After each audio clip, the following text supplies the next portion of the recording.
বাবারা আমার, এই জন্য রাসূল বলে বরিষ্ঠ মুআল্লিমান, আমি শিক্ষক হয়ে এসেছি, আমি রাসূল তোমাদেরকে শিখাতে এসেছি জীবনটা কেমনে চালাইবা। আমি নবীর জীবন থেকে সবক নাও। আল্লাহ নবীকে যদি আবার প্রশ্ন করা হয়, ইয়া রাসূলুল্লাহ আপনি কেন এসেছেন আমরা জানতে চাই। আল্লাহ নবী বলে বরিষ্ঠ লিউতাম্মিমা মাকারিমাল আখলাক, আমি এসেছি তোমাদের নৈতিক চরিত্রকে উন্নীত করতে। জোরে বলি সুবহান। তোমাদের চরিত্রের উৎকর্ষ সাধনের জন্য আল্লাহ আমি রাসূলকে সমস্ত নবীর পরে, সমস্ত রাসূলের পরে পাঠিয়েছে। জোরে বলি সুবহানাল্লাহ। তাহলে আমার নবী এসেছেন যেটা, সেটা হচ্ছে আমাদের চরিত্রকে উন্নত করার জন্য, আমাদেরকে আদনা জায়গা থেকে আলা জায়গায় নিয়ে যাওয়ার জন্য, আমাদেরকে জাহান্নাম থেকে জান্নাতে নিয়ে যাওয়ার জন্য।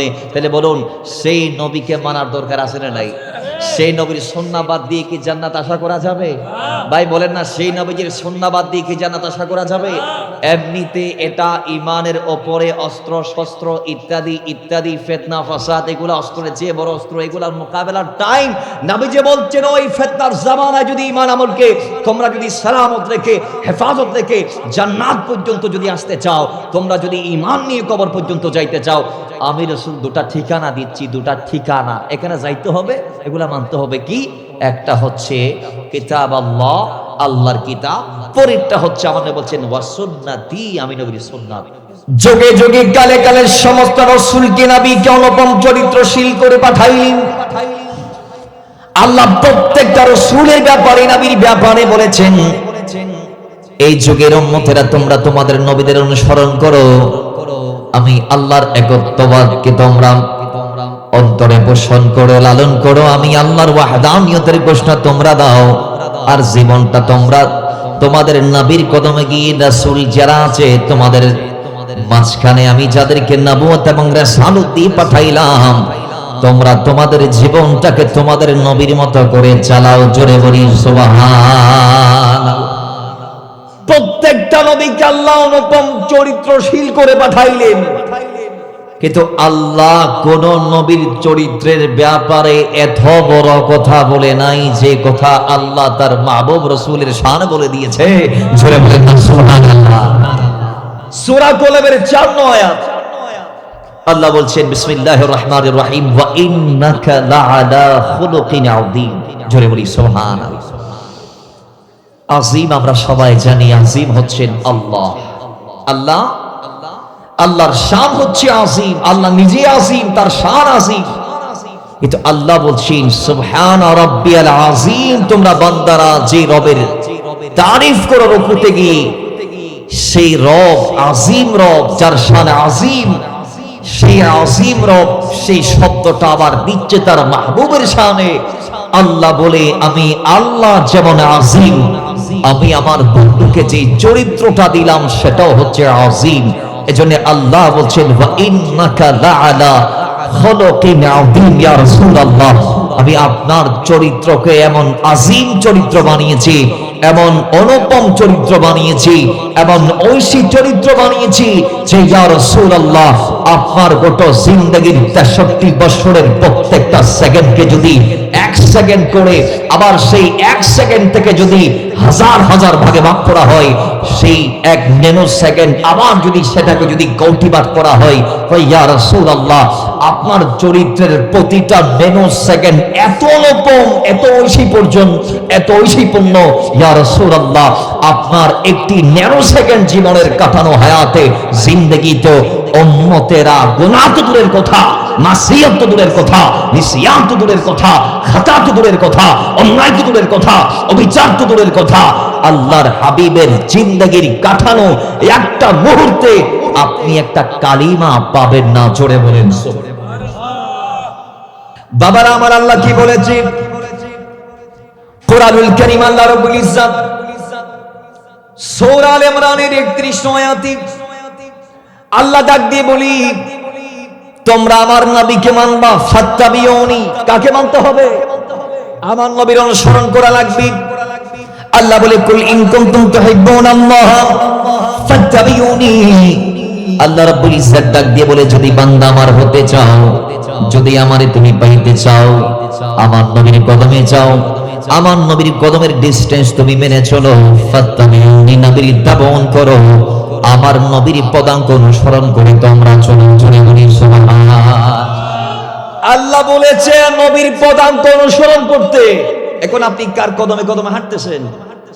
আমার নবীর কদমের ছাপ। আপনি তো এভাবেই বেয়ে যাচ্ছেন না, আপনি যাচ্ছেন ওয়েস্টার্ন কালচারের দিকে। আজকের সমাজ আমাদের যুবকদের ভিতরে আমরা যেটা দেখি পোশাক, এমন পোশাক আমার দেশের যুবক পরে, মাশাআল্লাহ লিয়াজুবিল্লাহ নাউজুবিল্লাহ, দোয়া করি হাদাহুল্লাহ। যেই যুবকের পোশাকের সাথে ইসলামের কোন পোশাকের মিল, আমার নারীর পোশাকের সাথে ইসলামের কোন পোশাকের মিল। এই থ্রি পিস এটা নারীরা যে পড়ছে আমার দেশের, এই শাড়ি ইত্যাদি ইত্যাদি, ওয়াল্লাহি আল্লাহর নামের শপথ করে বলছি, এই থ্রি পিস এবং শাড়ি কখনো ইসলামী পোশাক হতে পারে? এই আওয়াজ দিয়ে বলেন, থ্রি পিস শাড়ি ইসলামী পোশাক হতে পারে? কোন পোশাক আপনি আপনার স্ত্রীকে পরাবেন? ইসলামে আছে না নাই? জোরে বলুন, আছে না নাই? আল্লাহ কি পর্দার বিধান দিয়েছে না? সূরা নূরের 31 নম্বর আয়াতে আল্লাহ বলে দিয়েছেন, তোমরা তোমাদের নারীদেরকে এমন ভাবে চালাও যাতে তারা তাদের মুখটা, হাতটা, পায়ের পাতা এসব যাতে, এক কথায় চেহারা এবং হাত পায়ের সৌন্দর্য যেটা দিয়ে নারীকে মাপা যায়। একটা নারী কেমন সুন্দর হবে, নারীর হাত পা এবং মাথা মুখ দেখলে বোঝা যায়। আল্লাহর কোরআন বলছে, তোমরা তোমাদের ওই যে 8 থেকে 10 প্রকারের পুরুষদেরকে দেখা আমি আল্লাহ জায়েজ করে দিয়েছি। তোমার স্বামী, তোমার স্বামীর পিতা, তোমার পিতা, তোমার স্বামীর সন্তান, তোমার সন্তান, তোমার ভাই, তোমার ভাইয়ের সন্তান, তোমার বোনের সন্তান, এবং তোমার দাস দাসী, তোমার ডান হাত যার মালিক হয়েছে, এবং সেই যৌন কামনা মুক্ত পুরুষ যার কাছে শাহওয়াত নাই, এবং নারীরা, এরপরে হচ্ছে ছোট্ট সেই বাচ্চা যে নারীদের গোপন অঙ্গ সম্পর্কে জানে না। আল্লাহ বলে, একজন নারী এই প্রকারের ব্যক্তিগুলা ছাড়া আর কারো কাছে গিয়ে তার চেহারাটাও দেখাইতে পারবে না। কথা বলেন ঠিক কিনা? একটু জোরে বলেন না সুবহানাল্লাহ। তাহলে আজকের সমাজে আমাদের নারীরা যে পর্দা, মুখ হাত পা সব কাপড় দিয়ে ঢাকার না পর্দা। নারী সতর কি? সতর হচ্ছে মুখ আর হাত পা ছাড়া বাকি যেটা আছে সেটা সতর। আর পর্দা হচ্ছে গোটো একজন নারী, একজন স্বাধীন মুসলমান নারী একটা চাদর দিয়ে, সেটা দোরা কাটা হোক অথবা অন্য রকমের হোক, বড় একটা লম্বা প্রশস্ত চাদর দিয়ে নারী মুখ হাত পা সহ সব দেখে রাখবে, এটার নাম পর্দা। কথা বলেন ঠিক কিনা? এটা কি নফল না ওয়াজিব? ফরজ। তাহলে আপনি কোথায় আছেন? আপনি, আমি কি, আপনার আমার স্ত্রীকে, আপনার আমার মাকে, বোনকে আমরা কি সেটা দিতে পেরেছি? না। তাহলে ইসলাম আমাদের গড়ে, নবীর আদর্শ আমাদের গড়ে নাই। অথচ আল্লাহর হাবিব সাল্লাল্লাহু আলাইহি ওয়াসাল্লাম বলেছেন, নারীরা কুল্লিল মুমিনাতি ইয়াগদুদনা মিন আবসারিহিন্না ওয়া ইয়াহফাযনা ফুরুজাহুন্না। আল্লাহ বলে দিয়েছেন যে হে নারীরা, চোখ নিচে নামাইতে হবে এবং লজ্জাস্থানকে হেফাজত করতে হবে। আমার নবীর সুন্নাহ হচ্ছে সেটি। এবার আসেন, আজকের সমাজ আমরা দেখি কিছু নারী যদিও পর্দা সহকারে বাড়ির বাইরে যায়, কিন্তু পর্দার ভিতর থেকে পুরুষদের দিকে তাকাই থাকে। জোরে বলেন ঠিক কিনা? তাহলে ইসলামে কি চক্ষু হেফাজতের কথা নাই? আল্লাহ কি বলে না, ইয়াগদুদনা মিন আবসারিহিন্না, চোখ নামাও। কোথায়? চোখ। আগের আয়াতে পুরুষ, এখন আমাদের দেশের অনেক বেড়ারা খুশি হয়ে গেছে, কয় তাহলে আমরা তো বাঁচি গেছি, এরা পর্দা করবে আর আমরা চোখ দিদি দেখবো। ঠিক নেই না? আল্লাহ 31 নং আয়াতে তাদের কথা বলেছে। তার আগে 30 নং আয়াতে সূরা নূরের আমার আপনার কথা বলেছে। জোরে বলি সুবহানাল্লাহ। আল্লাহ বলছেন, ইয়া রাসূলুল্লাহ কুল লিল মুমিনিনা, ইয়া রাসূলুল্লাহ মুমিনদেরকে বলুন, যারা পুরুষদেরকে, যে তারা যেন ইয়াগদু মিন আবসারিহিম ওয়া ইয়াহফাযু ফুরুজাহুম যালিকা আযকা লাহুম। আল্লাহ বলছেন, যারা পুরুষ আছে এদের জন্য আমি রাসূল দিয়ে দিলাম আমি নবীর অনুপম চরিত্র, আমি নবীর বৈশিষ্ট্য, আমি নবীর তারিকা, আমি নবীর দেয়া পদ্ধতি, আমি নবীর দেয়া সিস্টেম, আমি নবীর সুন্নাহ হচ্ছে এই যুগের এবং পরের যুগের যারা আসবে বা কিয়ামতের আগ পর্যন্ত প্রত্যেক পুরুষরা যেন চোখের নিচে নামায় রাখে। জোরে বলি সুবহান। নবীজি বারংবার এই নির্দেশ দিয়েছেন। মাওলা আলী বলেন, অন্যান্য সাহাবী বলেন, প্রত্যেকটা সাহাবীকে আমার নবীজি বলেছেন চোখ নামায় হাঁটতে হবে। এখন আপনি আমি রাস্তা দিয়ে হাঁটি, নবীজি বলছে রাস্তার একটি হক হচ্ছে আগাদুল বাসার, চোখকে নিচে নামায় হাঁটতে হবে। কিন্তু আজকে আমরা চোখটাকে বেগানা নারীর দিকে দিয়ে দিচ্ছি। বাবার আমার ভুলে যাবেন না, হিলিয়াতুল আউলিয়া সহ মারিফাতুস সাহাবা সহ অসংখ্য কিতাব এসেছে একজন যুবক সাহাবীর ওয়াকিয়া। আমার নবীর যুবক সাহাবী সালেবা একজন নারীর দিকে মাত্র একটা লিঙ্গার দৃষ্টিতে তাকিয়েছে, 40 দিন পাহাড়ের মাঝখানে গিয়ে সে তওবা করেছে। কয়দিন? হতাখন ওয়াহদিন। আজকে আপনি আমি লিঙ্গার দৃষ্টিতে দূরের কথা, ঘন্টার পর ঘন্টা আপনি আমি গার্লফ্রেন্ডের সাথে কথা বলছি, মেয়ে বান্ধবী যাদের সাথে বন্ধুত্ব করাই জায়েজ নয়, আমরা তাদের সাথে ঘন্টার পর ঘন্টা কথা বলছি। মাআদাল্লাহ, সমাজটা আজকে এত ধ্বংসের পথে, এত ধ্বংসের মুখে গিয়েছে, বিয়ের পরও আমার মুসলিম যুবকরা বিভিন্ন অবৈধ প্রেমফিরিত এবং ভালোবাসার মধ্যে, পরকীয়ার মধ্যে লিপ্ত। কথা বলেন ঠিক কিনা? সমাজে চলে এগুলা? বলেন না বাজান, চলেনি? আল্লাহ পরিত্রাণ আমাদেরকে দান করুন, আমিন পড়েন। আল্লাহ ফিরে আসার তৌফিক দান করুন, আমিন পড়েন। নবীজি বলছেন প্রথম নজর পড়েছে আলী, নিচে নামাতে হবে, কারণ দ্বিতীয় নজর যদি আবার দেয়া হয় আল্লাহ চোখের গুনাহ দিবে। কথা ঠিক নেই? কথা হন ঠিক কিনা? আল্লাহ আমাদেরকে চোখ, আমাদের লজ্জাস্থান, মুখ, আল্লাহ আমাদেরকে হেফাজত করার তৌফিক দান করুন, আমিন পড়ি। মুহাব্বত দরুদ পড়ি। আল্লাহুম্মা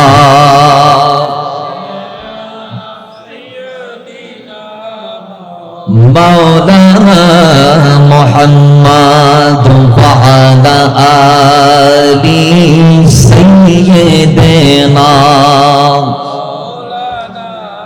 আরে তোমাকে বাকি যদি একবার আল্লাহ আমাকে কাছে টানো বারে বারে, তোমাকে বাকি যদি একবার আল্লাহ আমাকে কাছে টানো বারে বার। যদি পথ ভুলে যায় আমাকে দিও ঠাই, যদি পথ ভুলে যায় আমাকে দিও ঠাই। দিশে এইটুকু আপনার আল্লাহ আমাকে কাছে টানো বারে বার, আমাকে কাছে টানো বারে বারে। বলি তোমাকে ডাকি যদি একবার আল্লাহ আমাকে। দুনিয়ার বুকে আমরা সবাই মুসাফির, মনে যায় প্রতিদিন গুনাহের জাল, স্বপ্নের দল বেঁধে রাতে করিবি। আসবে কি কাঙ্ক্ষিত সোনালি সকাল, হয়ে গেলে পেরেশান ও আমার রহমান, হয়ে গেলে পেরেশান ও আমার রহমান। জিকিরেতে হতে দিও একাকার আল্লাহ আমাকে কাছে টানো বারে বার, আমাকে কাছে টানো বারে বার। তোমাকে ডাকি যদি একবার আল্লাহ আমাকে কাছে টানো বারে বার। আল্লাহুম্মা সাল্লি মাওলানা মুহাম্মদ ওয়া আলা আলি সাইয়্যিদিনা।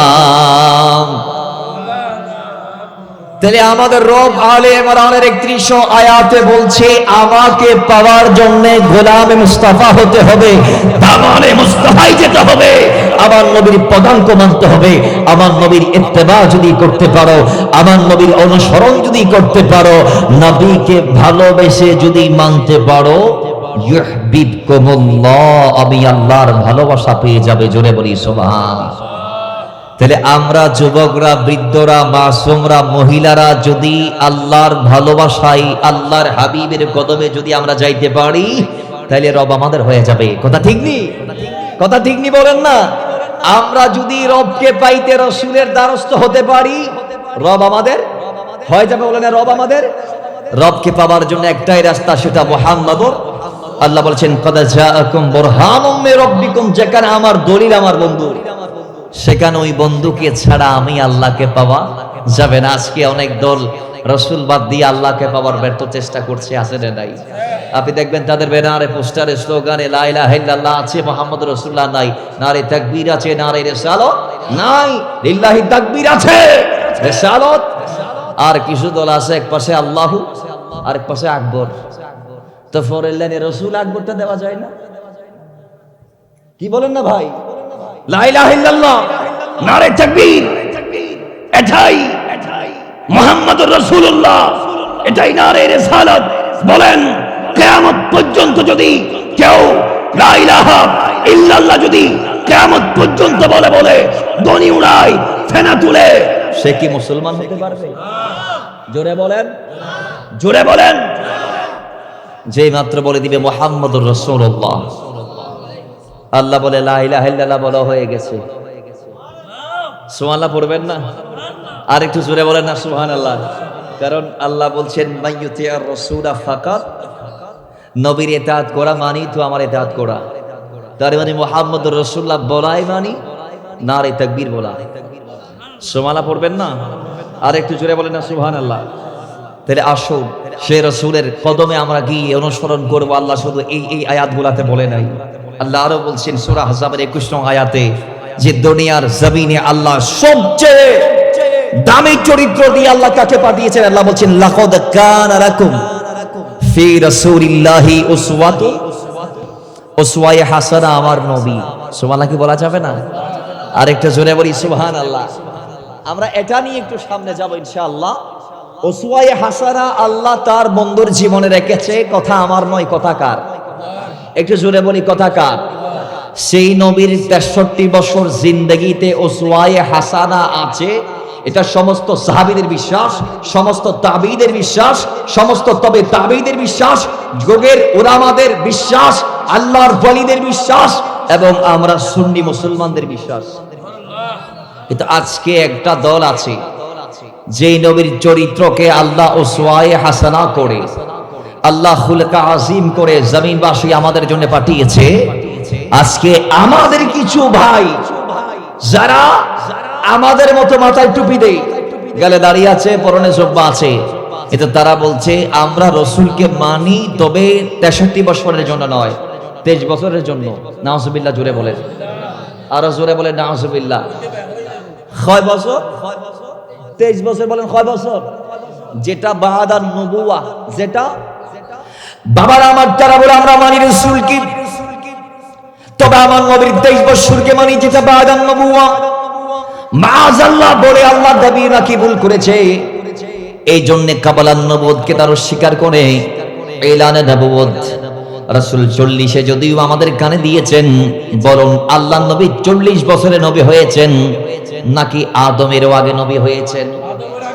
আওয়াজ দিয়ে বলেন আমার নবী আদমেরও আগে নবী ছিলেন। আমরা দেখেছি অনেক বড় বড় শেখরা ভুল করে আবার তওবা করছে। তিরমিজি শরীফের হাদিসে একেবারে অস্বীকার করে দিয়েছে আমার নবী নাকি 40 বছর আগে নবী ছিলেন না, নাউজুবিল্লাহ মিন যালিক বলে দিয়েছে। আপনি ওই হাদিসটা কোথায় নিয়ে যাবেন? আল্লাহ নবী বলছেন কুনতু নাবিয়্যান ওয়া আদামু বাইনাল মাই ওয়াত তিন ওয়া আদামু বাইনার রূহি ওয়াল জাসাদ। এইভাবে অসংখ্য বর্ণনা আসছে তিরমিজি শরীফের মধ্যে আসে বাইনার রূহি ওয়াল জাসাদের কথা, যে আদমকে আল্লাহ যখন বানায় নাই, আল্লাহর হাবিব বলছেন তখনও আমি কি ছিলাম? হতাহন পরিব কি ছিলাম? তাহলে আমার নবী দুনিয়াতে এসেছেন, তাও নবী হয়ে এসেছেন। আদমেরও আগে তাও নবী হিসেবে ছিলেন। খাজা আব্দুল্লাহর পেট মোবারকে তাও নবী হিসেবে ছিলেন। আল্লাহ নবীকে প্রশ্ন করা হয়েছিল, আল্লাহ নবীর আপন ভাই হযরত আব্দুল্লাহ ইবনে আব্বাস জানতে চেয়েছে আল্লাহর হাবিব থেকে, ইয়া রাসূলুল্লাহ আমি জানতে চাই এই হাদিস কানে এসেছেন সিরাতে হালাবিয়ার মধ্যে এবং আব্দুল হক মুহাদ্দিস দেহলভির মাদারিজুন নবুওয়াতের মধ্যে। আব্দুল্লাহ ইবনে আব্বাস বলছে, ইয়া রাসূলুল্লাহ আদম যখন জান্নাতে, আপনি কোথায়? তখন আমি জানতে চাই। শোনো ভাই, আদম আলাইহিস সালাম যখন জান্নাতে, তখন আমি তার পৃষ্ঠে ছিলাম। আমি রাসূল কোথায় ছিলাম? আদমের পৃষ্ঠে ছিলাম। শুধু তা নয়, আল্লাহ নবী বলছেন, ভাই আমার শোনো, ও আব্দুল্লাহ, আল্লাহ আমার আদম সফিউল্লাহর মাধ্যমে আমাকে দুনিয়াতে পাঠিয়েছেন। আমাকে আল্লাহ নূহ নজিউল্লাহর মাধ্যমে তার কিস্তির উপর আরোহণ করিয়েছে। আল্লাহ আমাকে ইব্রাহিম খলিলুল্লাহর মাধ্যমে নমরুদের অগ্নিকুণ্ডে নিক্ষেপ করেছে। শুনে নাও, শুনে নাও, শুনে নাও আমার ভাই, আমি রাসূল যুগে যুগে কালে কালে ছিলাম, যাদের পিঠে ছিলাম তারা প্রত্যেকেই ছিল পূত পবিত্র ব্যক্তি। কয় খাজা আব্দুল্লাহ থেকে বাবা আদম পর্যন্ত, মা আমেনা খাতুন থেকে মা হাওয়া আলাইহিস সালাতু সালাম পর্যন্ত, আমি যাদের পৃষ্ঠে, যাদের রেহেমে আমি স্থানান্তর হয়েছি, আল্লাহর কসম আমার নবীর বাণী, প্রত্যেকে ছিলেন পাক। জোরে বলি সুবহান। আমার নবী সদা সর্বদা পূত পবিত্র ছিলেন এবং পাক নসল থেকে পাক নসলে, পাক রেহেম থেকে পাক রেহেমে স্থানান্তরিত হয়েছিলেন। এবার আসেন ও দুনিয়ার মুসলমান, সবক নিন রাসূলুল্লাহর জীবনের থেকে। সেই রাসূল দুনিয়াতে আসলেন কি এমনি এমনি আসলেন, না নবী হয়ে আসলেন? জোরে বলেন। তারা বলে আমার নবী 40 নবী, আমরা বলি না, আমার নবী সৃষ্টিগতভাবে নবী, আদমের আগেও নবী, হাওয়ারও আগে নবী। আমার নবী নবী হয়ে দুনিয়াতে আসলেন। তো যিনি নবী হয়ে দুনিয়াতে আসতে পারে, সেই রাসূল কি কাবলান নবুয়ত বা এলানে নবুয়তের আগে গুনাহ করতে পারে? আহলে সুন্নাহ ওয়াল জামাতের আকীদা হচ্ছে, দুনিয়াতে যত নবী আর রাসূল আছে প্রত্যেকটা নবী মাসুম, গুনাহমুক্ত। আল্লাহ তাদেরকে গুনাহ থেকে মুক্ত রেখেছেন, তাও নবুয়তের পরে নয়, নবুয়তের আগেও। জোরে বলেন সুবহানাল্লাহ। আজকের সমাজে এখানে অনেক আছে, বলে ফেলে ঢাস ঢাস করি, কয় আদম ভুল করছে, আমরা ভুল করতেছি। তা আদম আলাইহিস সালাম কি ভুল করছে নি? বলেন না, বলেন না। এখন আপনারা বলতেছেন মনে মনে, কয় আদম আলাইহিস সালাম ভুল না করলে কি কইছি, আরা জানতে চাই, ঠিক নি? কথা হল না, ঠিক কি না? তাহলে শুনেন, আদম আলাইহিস সালাতু ওয়াস সালামকে বানার আগে আল্লাহ তাওরাত বানিয়েছেন। সেই তাওরাতে লেখা আছে, যেটা আদম এবং মুসা আলাইহিস সালামের মাঝে তর্ক বিতর্ক হয়েছিল, বাহাস হয়েছিল, মুনাজারা হয়েছিল, সেটার কথা বলছি। যে সেই তাওরাতে আছে, আদম আলাইহিস সালাতু ওয়াস সালামকে আল্লাহ বানার পর যখন জান্নাতে দিবে, আদম আলাইহিস সালাম সেই গাছের কাছে যাবে। এটা কোথায়? আদমকে মানার আগে যে কিতাব, সেই কিতাবে আল্লাহ লিখে দিয়েছেন। তাহলে এবার বলুন, আদম সফিউল্লাহ বলে, তাহলে মুসা তুমি বলো, আমি কি অন্যায় করছি, নফসের উপর জুলুম করছি, না ভুল করছি? কয় না, আপনি ভুল করেন নাই। ঠিক আছে, আমি দলিল পাই গেছি। তাহলে বোঝা গিয়েছে আদম আলাইহিস সালাম ভুল করে নাই, এটা এইভাবেই রবের হুকুম ছিল। এবার আসেন ও বাবারা, এখন আপনারা বলতে পারেন, তাহলে আদম আলাইহিস সালাম যদি ভুল না করে, তাহলে এই গাছের কাছে কেন যাইলো, কেন গেল? আদম আলাইহিস সালাম আমাদের জন্য আত্মত্যাগ দিতে ওই গাছের কাছে গিয়েছে। তিনি আমাদের জন্য জান্নাতের জীবনকে কুরবান করতে গিয়েছে। কারণ জান্নাতে থাকা যাবে, সহবাস করা যাবে, স্ত্রীর সঙ্গম করা যাবে, স্ত্রীর সাথে টাইম পাস করা যাবে, কিন্তু কোনো আওলাদ ফরজন আশা খন না বাজাইব না। জান্নাতত কি এটা কোনো লেনদেন আছে না? বিবি ভাই বাল বাচ্চার না কোনো লেনদেন নাই। এটা যাই স্ত্রীর ভোগ করিতে পারিবেন, কিন্তু ফুয়াশা ওই তো এটাল্লাই আদম সফিউল্লাহ আর আরে দুনিয়া আনিবার ব্যবস্থা করে দিয়ে ওই গাছিবের হাসে যাই এখানে বড় করি ফলন। সুবহানাল্লাহ। তাহলে বোঝা গিয়েছে আদম আলাইহিস সালাম ভুল করে নাই, অন্যায় করে নাই। তিনি জান্নাতের জীবনকে আমাদের জন্য কোরবান করেছেন, আমাদেরকে দুনিয়াতে আসার ব্যবস্থা করে দিয়েছেন। জোরে বলি সুবহানাল্লাহ। তাহলে সেই নবী, এজন্য আমরা ওই মদিনাওয়ালা রাহমাতুল লিল আলামিনের গোটা 63 বছরকে মানব। আমার নবী গোটা 63 বছর জমিনবাসীকে দেখিয়েছে, যারা মক্কার কাফের এরাও আমার নবীকে লকব দিয়েছে আল আমিন, আস সাদিক। কথা ঠিক কি না? কথা ঠিক নেবে? ঠিক। বাবার আমার সেই নবী কি করলেন দুনিয়াতে এসে? আজকে গাউসিয়া কমিটি বাংলাদেশ হযরত কারামাল ইসলাম মডেল ইউনিট শাখা আমাদেরকে জানিয়েছে 600+ তারা মাইয়াতদের কাজ করেছে, দাফন কাফন সৎকার সহ বিভিন্ন সামাজিক কর্মকাণ্ড তারা করেছে। ও জমিনবাসী শুনে নাও, শুনে নাও, আল্লাহ নবী রাহমাতুল লিল আলামিন 23 বছর 40 থেকে 63, এই 23 বছর জমিন ইসলামের ব্যানার থেকে খেদমত করার আগে বেনামে, তাও ইসলামের ব্যানার থেকে নাম ছাড়া, হিলফুল ফুজুল নামক সংগঠনের ব্যানার থেকে আল্লাহ নবী জীবনের 17 থেকে 40 বছর পর্যন্ত, অর্থাৎ নবুয়তের এলানের আগে আল্লাহ নবী হিলফুল ফুজুলের ব্যানার থেকেও আরো 23 বছর খেদমত করেছেন। জোরে বলেন সুবহানাল্লাহ। 40 থেকে 63 এটা এলানে নবুয়তের পরে 23 বছর, আর এলানে নবুয়তের আগে 23 বছর। 17 থেকে 40 17 17 এখন 17 বছর বয়সে আল্লাহর হাবিব সাল্লাল্লাহু আলাইহি ওয়াসাল্লাম হিলফুল ফুজুল কায়েম করলেন আরবের যুবকদেরকে নিয়ে, যাদের কাজ হচ্ছে আরবের জমিকে শান্ত করা। কারণ সেটা ওই সময় ছিল যে সময় হারফুল ফেজা, এভাবে বিভিন্ন যুদ্ধ বিগ্রহ 5টি আল্লাহ একজন আরেকজনের মাথা ফেলায় দিয়ে। বর্তমানও সিবেসলের রেল ভিডিও যারা বইবে গাজা টানে মাদক নিয়ে আমাকে বলতে বলা হয়েছে, আমরা বিস্তারিত বলবো বাইসেরিয়াল আয়াতগুলা, এগুলা পরে সেই যুবকরা এরকম আগেও ছিল জাহেলিয়াত জামানায়, যে যুবকরা অন্ধকারে ঘুরে তমস্যায় একেবারে নিমজ্জিত ছিল, তারাও 5 টাকার জন্য হালকা স্বার্থ সিদ্ধির জন্য একটু করে এদিক ওদিক হইলে এক ভাই আরেক ভাইয়ের গর্দান উড়াই দিছে।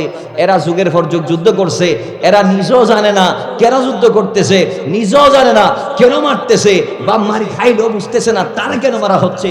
ওই রকম একটি ইনসাফ কায়েমের জন্য, শান্তি কায়েমের জন্য 17 থেকে 40 অর্থাৎ 23 বছর, জুড়ে বলেন সুবহানাল্লাহ, ক বছর? 23 বছর রাসূল হিলফুল ফুজুলের ব্যানার থেকে কাজ করেছেন। এখান থেকে আমাদের জন্য শিক্ষা, আমাদের যুবকরা নিচ্ছে রাসূলের কদম থেকে সবক নিয়েছে। আমার ভাইয়েরা যারা বিভিন্ন সামাজিক কার্যক্রমে জড়িত আছে, এই করমার ইউনিট শাখা সহ আরো অসংখ্য সংগঠন আছে না নাই? বাংলাদেশে কি একটা ইউনিট নাকি লক্ষ লক্ষ ইউনিট আছে বলছি কমিটির, এবং বিভিন্ন সুন্নি সংগঠন আছে না নাই? আছে। এরা আমার নবীর সেই কদমের সাদকাত থেকে নিয়েছেন এবং আমার নবীর সুন্নাত আদা করছেন। কারণ যুবক বয়সে যুবকরা পারে অদম্যকে অজয়কে জয় করতে, যুবকরাই পারে পাহাড়কে সমতল করতে, যুবকরা পারে যেটা একেবারে অপ্রতিরোধ্য সেটাকে রোধ করতে। কথা ঠিক কিনা? হতাহন ঠিক নেবে ঠিক। হাদিসে পাক আল্লাহর হাবিব বলে দিয়েছেন যে ইসলাম আমি রাসূল যখন দিয়েছি সবাই এগিয়ে এসেছে, সবাই ইসলামের খেদমত করেছে, কিন্তু যুবকদের খেদমত একটু বেশি। কারণ যুবকদের কারণ আমি বদরে, উহুদে, খায়বারে, হুনাইনে, খান্দকে, ইয়ারমুকে, তাবুকে, সিফিনে প্রতিটা যুদ্ধে আমি বিজয় অর্জন করতে পেরেছি শুধুমাত্র যুবকদের কারণে। তাহলে বোঝা গিয়েছে ইসলামের যুবকদের দাম কম নয়, বেশি। কথা ঠিক নিবে ঠিক? একটু জোরে বলেন না ঠিক কি না? ইসলামের যুবকদের দাম কম না বেশি? বেশি। কারণ এরাই ইসলামকে ওয়ার্ল্ড ওয়াইড করেছে। মাওলা ওমরের জামানায় এই যুবকরা ইসলামকে ভূমধ্য সাগরের তীর পর্যন্ত নিয়ে গেছে। সুবহানাল্লাহ, জোরে বলেন। আল্লাহ আমাদের এই যুবকদেরকে ইসলামের পথে কবুল আর মঞ্জুর করুন। আমিন, একটু জোরে বলেন তো মুহাব্বতে দরুদ পড়ি আল্লাহুম্মা।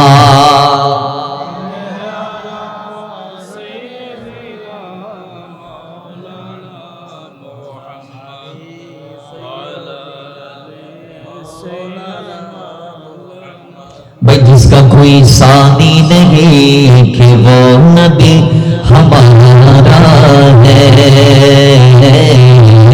मुस्तफा की अजमत क्या बिना किनारा है, जिसका कोई सानी नहीं कि वो नबी, भाई जिसका कोई सानी नहीं कि वो नबी हमारा है, जिसका कोई सानी नहीं वो नबी हमारा है, मुस्तफा की मेरे आका की अज़मत क्या किनारा है। अल्लाहुम्मा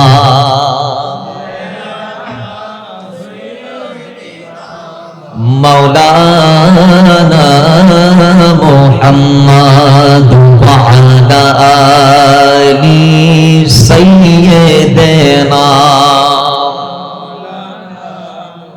तोरे पे कहा रब ने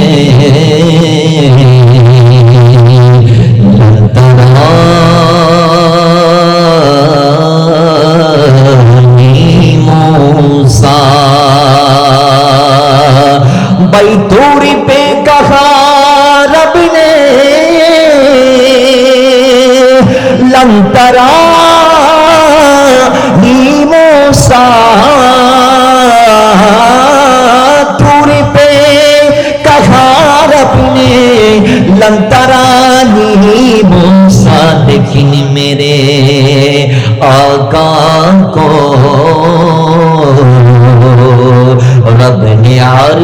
पे बुलाया है अल्लाहुम्मा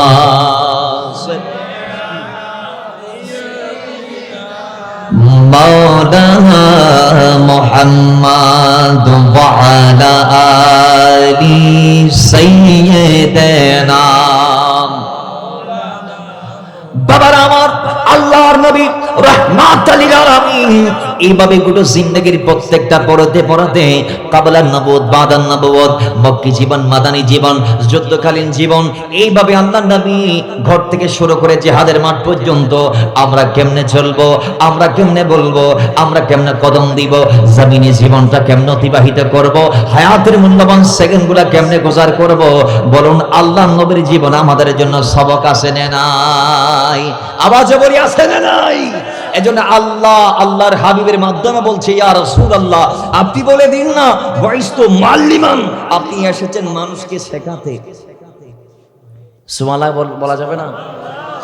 যে রসুল গোটা জমিনবাসীকে শেখাইতে এসেছে, আজকে মাআযাল্লাহ এক দল বলছে সেই নবী নাকি উম্মি ছিলেন, সেই নবী নাকি পড়ালেখা জানতেন না, তিনি নাকি লিটারেট ছিলেন, তার কাছে নাকি অক্ষর জ্ঞান ছিল না, মাআযাল্লাহ। অথচ আল্লাহর কোরআন বলছে আর রহমান আল্লামাল কোরআন, আমি আল্লাহ খালেক হয়ে আমার মাহবুবকে শিখিয়েছি। জমিন আমি চাইলে আমার নবীকে বিভিন্ন দোয়ারে পাঠাইতে পারতাম, বিভিন্ন জনের কাছে পাঠাইতে পারতাম। ভাই তখন কিন্তু জাহেদের অভাব ছিল না, তখন কিন্তু রাহেবের অভাব ছিল না, তখন কিন্তু পাদ্রীর অভাব ছিল না, তখন কিন্তু আসমানি কিতাবের আলেমদের অভাব ছিল না। কিন্তু আল্লাহ তার বন্ধুকে অন্য ব্যক্তির দ্বারস্থ না করে ডাইরেক্ট নিজেই শিক্ষা কোরআনের মাধ্যমে দেওয়ার একটি কারণ, আল্লাহ চাই নাই দুনিয়াতে আমার নবীর কোন উস্তাদ থাকুক, কারণ মান তাআল্লামা হারফান ফাহুয়া মাওলাহু। কেউ যদি আপনাকে একটা শব্দ শেখায় কিয়ামত পর্যন্ত সে আপনার উস্তাদের আসনে বসে যাবে। কথা বলেন ঠিক কিনা? আওয়াজ দিয়ে বলেন না ঠিক কিনা? তা আল্লাহ চাই নাই তার হাবিবের কোন উস্তাদ দুনিয়াতে। এই জন্য আল্লাহ বলে আমি আমার বন্ধুকে দুনিয়ার কোনো ডক্টরের কাছে, কোনো পিএইচডি হোল্ডারের কাছে, কোনো জাহেদের কাছে, কোনো রাহেবের কাছে, কোনো পাদ্রীর কাছে, কোনো আলেমের কাছে, কোনো আসমানি কিতাবের জ্ঞানী ব্যক্তির কাছে আমি আমার বন্ধুকে পাঠাই নাই, আমার দোয়ার এনেছি। জোরে বলি সুবহানাল্লাহ। আল্লাহ বলে আমি আমার বন্ধুকে শিখিয়েছি। যখন মেরাজে আমি আমার বন্ধুকে নিয়ে গেলাম, বুখারীতে এসেছে, আল্লাহর হাবিব যখন আরশ আজিমে গেলেন, আল্লাহ তার বন্ধুকে একটা ফোঁটা খাইয়ে দিলেন। আল্লাহর হাবিব বলছে ওই এক ফোঁটা খেয়ে আমার ভিতর যারা ছিল না অতীতে সব আমার হস্তগত হয়ে গিয়েছে, সব আমার করতলগত হয়ে গিয়েছে, সব আল্লাহ আমার সিনাতে দিয়ে দিয়েছে। ইয়া রাসূলুল্লাহ আল্লাহ আপনাকে কি কি শিখিয়েছে? কোরআন জবাব দিচ্ছে ওয়া আল্লামাকা মা লাম তাকুন তাআলাম ওয়া কানা ফাদলুল্লাহি আলাইকা আযীমা। আমার নবীর অন্তরে যা জানা ছিল না আল্লাহ আমার নবীকে সব জানিয়েছে। ইয়া রাসূলুল্লাহ আরেকটু বিস্তারিত জানতে চাইবো, আপনি কি কি জানেন একটু বলেন না দয়া করে। নবীজি বলছেন অতীত ইলমাল আউয়ালিনা ওয়াল আখিরিন, तमाम সৃষ্টির শুরু থেকে বা কিয়ামত এর পরে যা হবে শুরু থেকে শেষ পর্যন্ত সব আল্লাহ আমার সিনাতে দিয়ে দিয়েছে। সুবহানাল্লাহ। বাবার আমার এই জন্য রাসূল বলে বরিষ্ঠ মুআল্লিমান, আমি শিক্ষক হয়ে এসেছি, আমি রাসূল তোমাদেরকে শিখাতে এসেছি জীবনটা কেমনে চালাইবা। আমি নবীর জীবন থেকে সবক নাও। আল্লাহ নবীকে যদি আবার প্রশ্ন করা হয় ইয়া রাসূলুল্লাহ আপনি কেন এসেছেন আমরা জানতে চাই। আল্লাহ নবী বলে বরিষ্ঠ লিউতাম্মিমা মাকারিমাল আখলাক, আমি এসেছি তোমাদের নৈতিক চরিত্রকে উন্নীত করতে। জোরে বলি সুবহান। তোমাদের চরিত্রের উৎকর্ষ সাধনের জন্য আল্লাহ আমি রাসূলকে সমস্ত নবীর পরে, সমস্ত রাসূলের পরে পাঠিয়েছে। জোরে বলি সুবহানাল্লাহ। তাহলে আমার নবী এসেছেন যেটা, সেটা হচ্ছে আমাদের চরিত্রকে উন্নত করার জন্য, আমাদেরকে আদনা জায়গা থেকে আলা জায়গায় নিয়ে যাওয়ার জন্য, আমাদেরকে জাহান্নাম থেকে জান্নাতে নিয়ে যাওয়ার জন্য। তাহলে বলুন সেই নবীকে মানার দরকার আছে না নাই? সেই নবীর সুন্নাহ দিয়ে কি জান্নাত আশা করা যাবে? ভাই বলেন না, সেই নবীর সুন্নাহ দিয়ে কি জান্নাত আশা করা যাবে? এমনিতে এটা ইমানের ওপরে অস্ত্র শস্ত্র ইত্যাদি ইত্যাদি ফিতনা ফাসাদ এগুলো অস্ত্রের যে বড় অস্ত্র, এগুলোর মোকাবেলার টাইম। নবী যে বলছেন ওই ফিতনার জামানায় যদি ঈমান আমলকে তোমরা যদি সালামত রেখে হেফাজত রেখে জান্নাত পর্যন্ত যদি আসতে চাও, তোমরা যদি ঈমান নিয়ে কবর পর্যন্ত যাইতে চাও, আমি রাসূল দুটা ঠিকানা দিচ্ছি, দুটা ঠিকানা এখানে যাইতে হবে, এগুলা মানতে হবে। কি? একটা হচ্ছে কিতাব আল্লাহ, আল্লাহর কিতাব, পরেরটা হচ্ছে আমাদের বলছেন ওয়া সুন্নতি, আমি নবীর সুন্নাত। জোরে বলি সুবহানাল্লাহ। আর একটু জোরে বলা যাবে না? অপর হাদিসে আল্লাহ রাসূলের কথা এসেছে, তাহলে বলুন সেই আল্লাহর হাবিব বলছেন তোমরা ঈমান নিয়ে কবরে তখন যাইতে পারবা, তোমরা সফল তখন হবা, তারাকতু ফিকুম আমরাইন লান তাদিল্লু মা ইন আখাযতুম বিহিমা কিতাবাল্লাহ ওয়া ইতরাতি আহলে বাইত অথবা সুন্নতি। এইভাবে এসেছে হাদিসে এক এক ভাবে। তাহলে বোঝা গিয়েছে এই জিনিসগুলো যদি আমরা ধরতে পারি, কোরআন যদি আমরা মেনে চলতে পারি, আল্লাহ নবীর সুন্নাহ যদি আমরা মেনে চলতে পারি, আহলে বাইত রাসূল এবং আলে রাসূলদেরকে যদি আমরা লালন করতে পারি আমাদের জীবনে, তাহলে আমাদের ঈমান দুনিয়ার কোন শয়তান মাসিহুদ দাজ্জাল সহ কেউ কেড়ে নিতে পারবে? জোরে বলেন, কেউ নিতে পারবে না। আল্লাহ আমাদেরকে আমার নবীর সুন্নাত মেনে চলার তৌফিক দান করুন। আমার নবীর সুন্নাত সম্পর্কে আমি কি বলবো? রাত যাবে দিন আসবে, এমন অনুপম চরিত্র আদর্শ আল্লাহ নবীজির জবান থেকে বের করেছেন, আমার নবীর জীবনীতে আল্লাহ দিয়েছেন। আমি যদি একটু একটু করে বলি, আজকে আমাদের সমাজে দোকানি যারা আছি, কর্মচারী আমরা রাখি, আমাদের ছোটখাটো কাজগুলা করার জন্যে, আমাদের কাজে হেল্প করার জন্যে আমরা কর্মচারীদেরকে কথায় কথায় ধমক দেই, বড় গলায় কথা বলি, একটু ভুল হলে থাপ্পড় দেই, চোট দেই, এবং তাদের অনেকে আসে আব্বা আম্মা নিয়ে গালাগালি করতেছে। ঠিক নি বাজান? কথা হন ঠিক নেবে ঠিক। আর খাদম রাসূল আনাস ইবনে মালিক বলছে আমার মা আমার নবীর কদমে গিয়েছিলেন, আম্মা জান দেখছে আল্লাহর হাবিবকে ভালোবেসে এক একজন এক একটা হাদিয়া দেয়, এক একজন এক একটা দিচ্ছে, কেউ খেজুরের বাগান দিয়ে দিচ্ছে, কেউ কেউ আর নিজের সম্পদ দিয়ে দিচ্ছে, কেউ কেউ উট দিয়ে দিচ্ছে, কেউ ঘোড়া কুরবান দিয়ে দিচ্ছে। তা আমার মা কি দেবে? আমার মা ডানে বামা থাকায় যখন দেওয়ার মতো রাসূলকে কিছু পেলেন না, হাতে করে যে আনাসকে নিয়ে গিয়েছিলেন, আমি আনাসকে আমার মা সেদিন রাসূলের কদমে ফেদা করে দিয়েছিলেন খেদমতের জন্য। জোরে বলি সুবহানাল্লাহ। বাবার আমার আনাস বিন মালিক বলছি, সেই ছোট্ট অবস্থা থেকে 10 বছর থেকে আমি আমার নবীর খেদমত দিই। আমি কাজ করতে গিয়ে অনেক ভুল করেছি, আমি অনেক কাজ করতে গিয়ে অকাজ করে ফেলেছি, আমার অনেক কাজ শুদ্ধ হয় নাই, 19-20 হয়েছে, 21-22 হয়েছে, আমি এদিক ওদিক করে ফেলেছি। কিন্তু আল্লাহর নবী রাহমাতাল লিল আলামিন কখনো আমাকে ধমক দেন নাই, আদর করে আমার নবী আমাকে কাছে টেনে নিয়ে বুঝিয়ে দিয়েছে। সুবহানাল্লাহ। সুবহানাল্লাহ কি বলা যাবে না? সুবহানাল্লাহ। আরেকটু জোরে বলা যাবে না?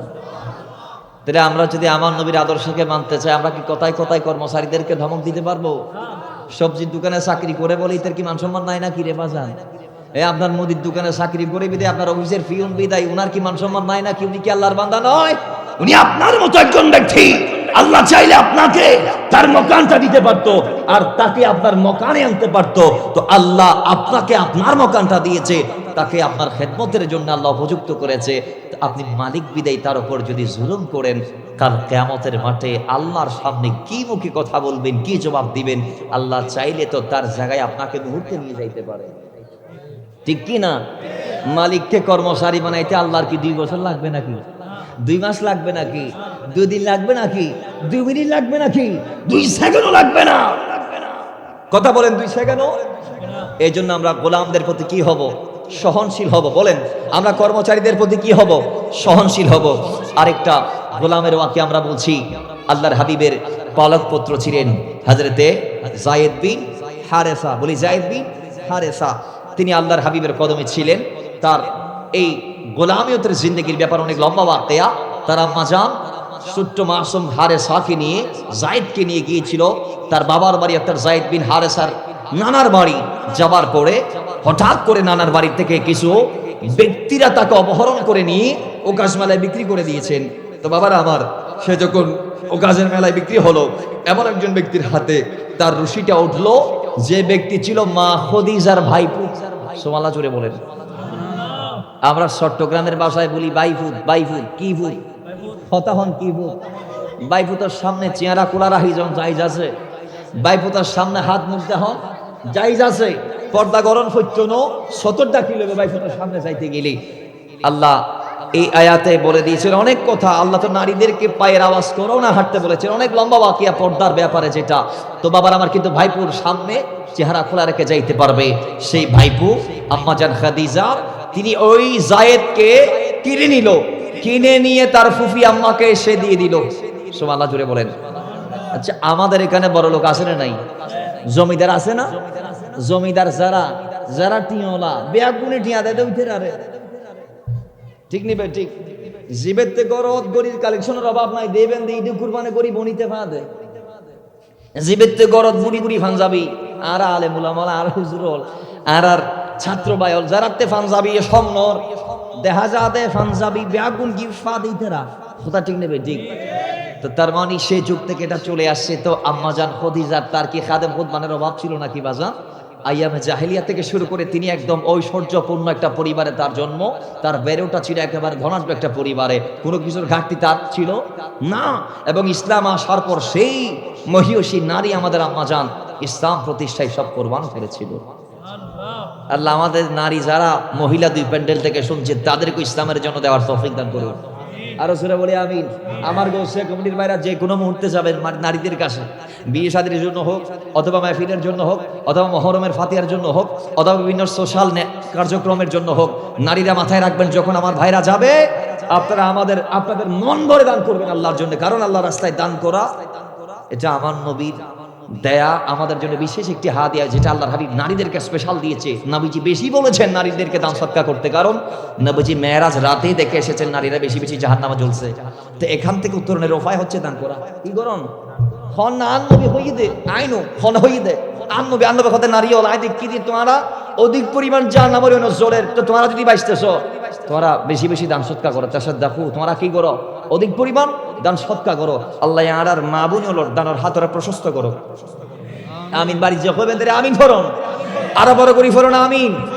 তাহলে বাবার আমার সেই নারী মা খদিজা ধনাঢ্য পরিবারে তার বেড়ে ওঠা, জন্ম, চলাফেরা, বড় হওয়া, এইভাবে তার ভাইপো গোলামটা নিয়ে ফুফি আম্মারে দিয়ে দিলেন। ফুফি আম্মা আমি নিচিউ কাজ মেলার থেকে অনেক সুন্দর সুদর্শন একজন ছেলে যায়েদ বিন হারেসা, আম্মা জান ফুফি আম্মা আমি আপনাকে দিয়ে দিলাম, আপনার কদমে ফিদা করলাম, আপনার কদমে হাওড়া করলাম, আপনি তাকে নেন। তো মা খদিজার কদমে তিনি আবার ছিলেন। আল্লাহর হাবিব সাল্লাল্লাহু আলাইহি ওয়াসাল্লামকে যখন আম্মা জান খাদিজা বিয়ের প্রস্তাব দিলেন, আম্মা জান খদিজার বিয়ের প্রস্তাবে রাসূল সাল্লাল্লাহু আলাইহি ওয়াসাল্লাম যখন রাজি হলেন, এখন আম্মা জান খদিজা বিয়ের পরে ওই গোলামকে রাসূলুল্লাহর কদমে দিয়ে দিয়েছে। আর একটু আসতে বলেন বাবারা আমার। আল্লাহর নবী রাহমাতুল লিল আলামিনের গোলাম হারেসা যায়েদ বিন হারেসা, এবং যায়েদ এবার দিন যাচ্ছে, মাস যাচ্ছে, বছর যাচ্ছে, হঠাৎ করে একদিন তার বাপ চাচা খবর পেয়েছে আল্লাহর হাবিবের কদমে যায়েদ বিন হারেসা আছে। হারেসা তার ভাইকে নিয়ে চলে এলেন।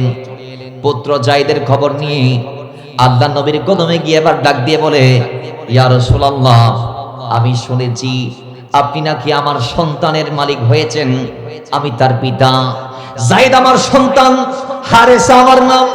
ইয়া রাসূলুল্লাহ আমি আমার সন্তানকে ফেরত নিতে এসেছি। আমার সন্তানকে হারিয়ে আজকে এত বছর হয়েছে, আমি আমার সন্তানের জন্য পাগল পারা হয়ে আছি।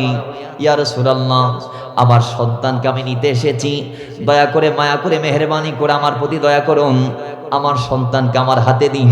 রাসূল রে আপনি যদি বলেন যত টাকা মুক্তিপণ লাগবে আমি দিয়ে দিব, যত টাকা দরকার হয় আমি দিতে রাজি আছি। সুবহানাল্লাহ জোরে বলেন আমি আমার ভাই অর্থাৎ এটা যায়েদের চাচা, আমি বাবা, আমরা দুইজন এসেছি আমার সন্তানকে নিয়ে যাইতে, যত টিয়া লাগবে আপনার অনবী আমরা দিতে রাজি আছি, কিন্তু আমাদের সন্তানকে আমরা ফেরত চাই। বলেন আমাদের সন্তানকে আমরা ফেরত চাই।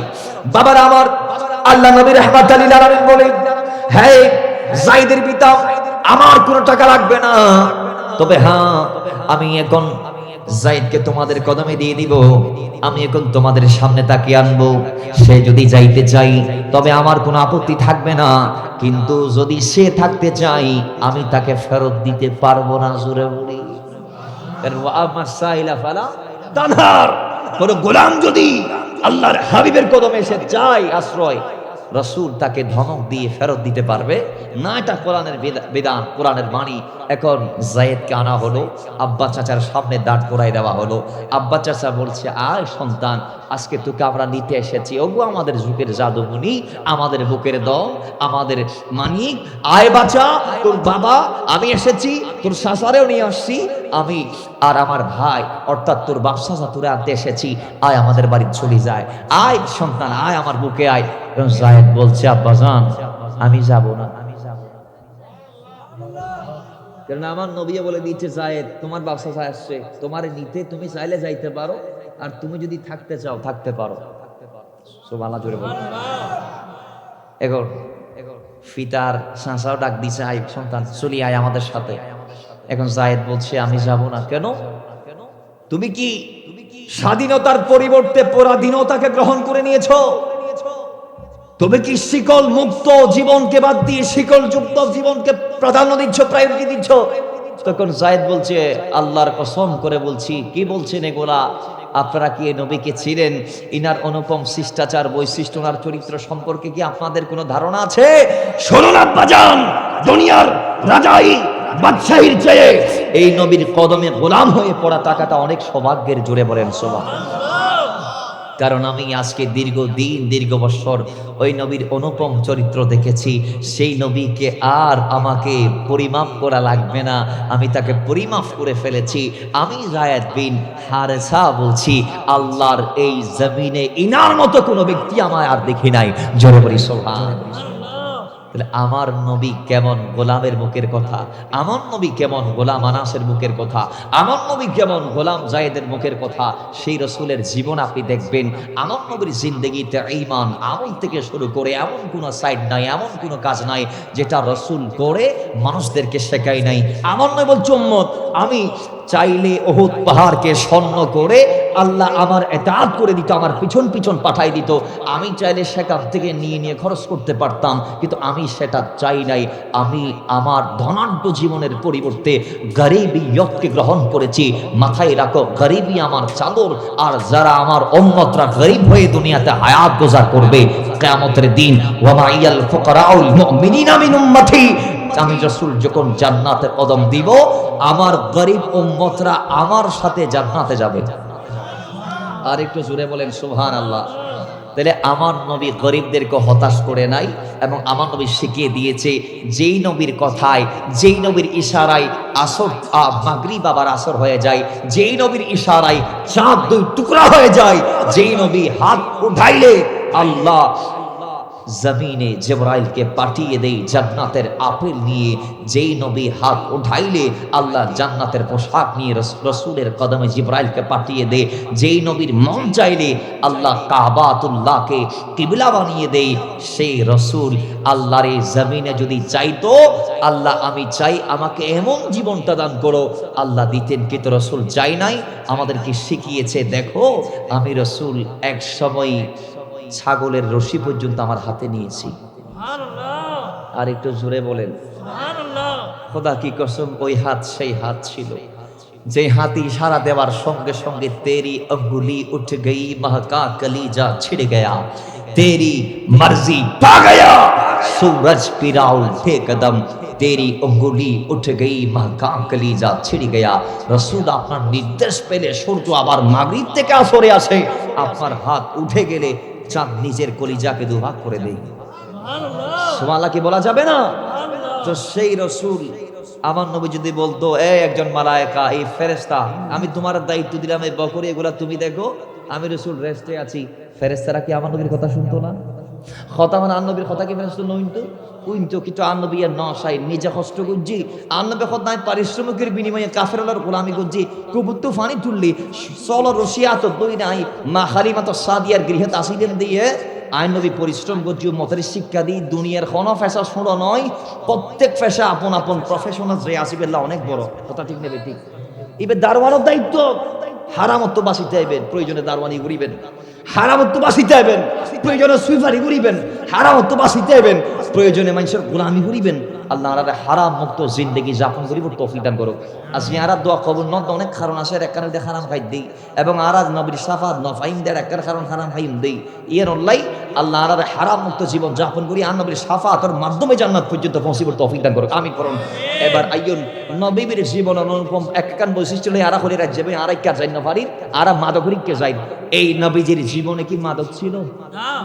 জোরে বলেন। আমার নবী এসেছেন মাদক বন্ধ করতে, আমাদের বিশ্বাস আছে না নাই? এই যে জোরে বলি আছে না নাই?